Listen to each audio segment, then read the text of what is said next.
Hello friends.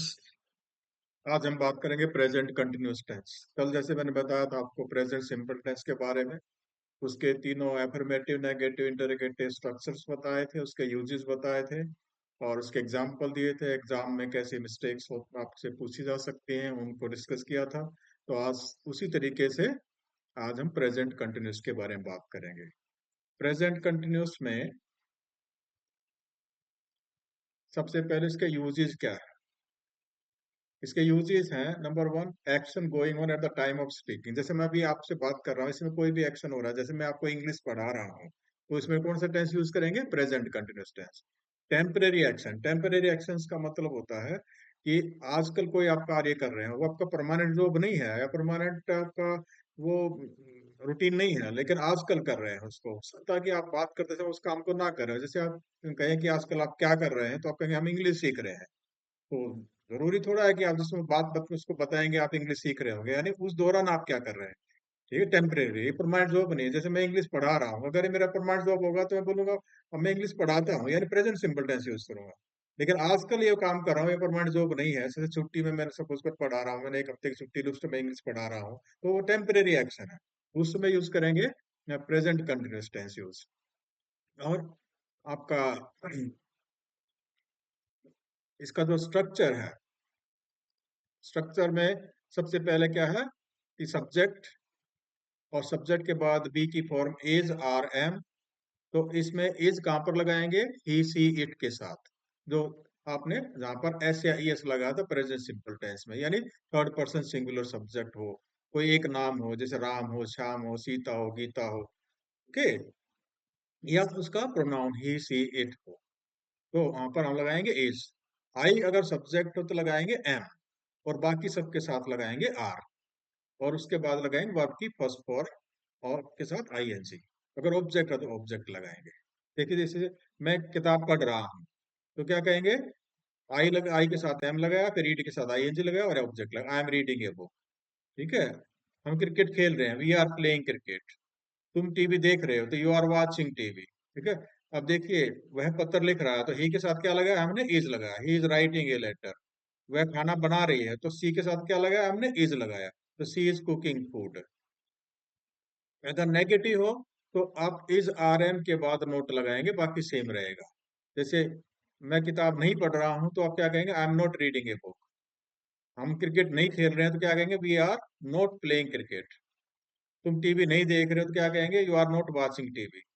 वह किताब, वह लेटर नहीं लिख रहा है, तो क्या कहेंगे? He is not writing a letter. वह खाना नहीं बना रही, तो क्या कहेंगे? He she is not cooking food. Then अगर उसमें कोई आपको क्वेश्चन पूछना है, ठीक है, जैसे क्या मैं किताब पढ़ रहा हूँ ये कहना हो, तो आप क्या करेंगे? इस आर एम में से उसको जो है, इसको हेल्पिंग वर्ब को पहले आगे लिखते हैं सब्जेक्ट के आगे, फिर सब्जेक्ट लिखाएंगे और फिर वर्ब आएगा। जैसे क्या मैं किताब पढ़ रहा हूँ, तो क्या कहेंगे? Am I reading a book. क्या हम क्रिकेट खेल रहे हैं, तो आर वी प्लेइंग क्रिकेट। क्या तुम टीवी देख रहे हो, तो आर यू वॉचिंग टीवी, तो आर पहले लगाया। क्या वह लेटर लिख रहा है, तो is he writing a letter. क्या वह खाना बना रही है, इज ही कुकिंग फूड। उसका कॉमन एरर क्या रहेगी? जैसे आप लोग ही के साथ is, he is play cricket. He is play cricket कोई फॉर्म ही नहीं रहती, तो करेक्ट क्या होगा? He is playing cricket. तो I am knowing the answer. I am knowing the answer का मतलब क्या है? जो नो स्टेट वर्ब होती है, इसको हम डिस्कस करेंगे अगले एक वीडियो के अंदर, क्योंकि इसे अभी ये काफी डिटेल सब्जेक्ट है। स्टेट वर्ब का मतलब हो एक्शन वर्ब नहीं होती। ओके। तो इसमें जानना, थिंकिंग प्रोसेस को बताना, पोजेशन को बताना, उनको स्टेट वर्ब कहा जाता है। तो इनको हम आईएनजी के साथ यूज नहीं करते, तो वहां आई एम नोइंग के बदले क्या कहेंगे? I know the answer. Okay.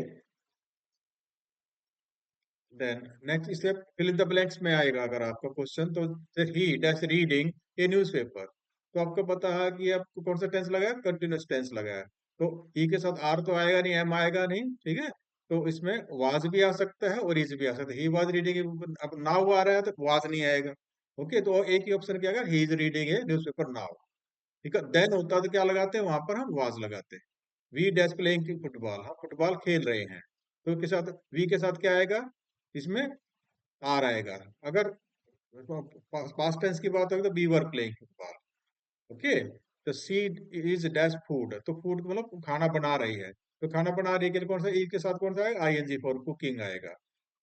अब टीवी देख रहे हैं, आर के साथ क्या आएगा, वाचिंग, तो ऑप्शन हो जाएगा C. I am dash a letter, तो क्या आएगा, मैं एक पत्र लिख रहा हूँ, क्या आएगा, I am writing a letter. He is not playing cricket, तो प्ले क्या आएगा, प्ले हो नहीं हो सकता, प्लेड नहीं हो सकता, प्लेज नहीं हो सकता, playing cricket. Then dash working now, तो क्या आप काम कर रही है, तो क्या आएगा, इज सी के साथ क्या लगाएंगे, इज लगाएंगे, is she working now. We are dash for the bus, तो क्या मतलब वेट कर रहे हैं बस के लिए, तो क्या आएगा, वेटिंग। आई एम नॉट, जैसे आई एम के नॉट के बाद क्या आएगा, I N G for, I am not watching TV. ठीक, जब क्वेश्चन है तो दे स्टडीइंग, तो दे के साथ क्या आपका आर, तो are they studying English.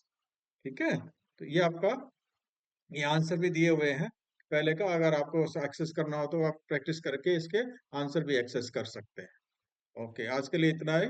Thank you very much.